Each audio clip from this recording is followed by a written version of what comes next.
জাতীয় দলের সাবেক অধিনায়ক তামিম ইকবালকে নিয়ে অবশেষে স্বস্তির খবর মিলেছে। হার্ট অ্যাটাকে লাইফ সাপোর্টে থাকা তামিমের জ্ঞান ফিরেছে এবং তিনি স্বাভাবিকভাবে কথা বলছেন। পরিবারের সদস্যদের সঙ্গেও তিনি কথা বলছেন বলে জানা গেছে।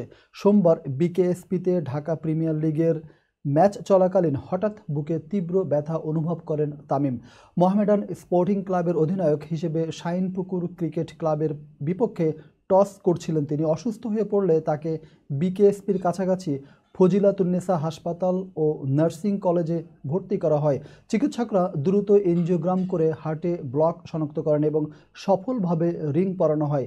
স্বল্প সময়ের ব্যবধানে দুবার হার্ট অ্যাটাক হলেও দ্রুত চিকিৎসা দেওয়ায় তামিমের অবস্থার উন্নতি হয়েছে। বর্তমানে তিনি চিকিৎসকদের নিবিড় পর্যবেক্ষণে রয়েছেন। ক্রিকেট কমিটি অব ঢাকা মেট্রোপলিসের সমন্বয়কারী সাব্বির আহমেদ রুবেল জানিয়েছেন, তামিমের জ্ঞান ফিরেছে এবং তিনি স্বাভাবিকভাবে পরিবারের সদস্যদের সঙ্গে কথা বলছেন। তবে চিকিৎসকরা জানিয়েছেন, রিং পরানোর পরের সময়টি অত্যন্ত গুরুত্বপূর্ণ। তামিমের অসুস্থতার খবরে ক্রিকেট মহলে উদ্বেগ ছড়িয়ে পড়ে। ভক্ত সমর্থক থেকে শুরু করে সতীর্থরা তার দ্রুত সুস্থতার জন্য শুভকামনা জানিয়েছেন।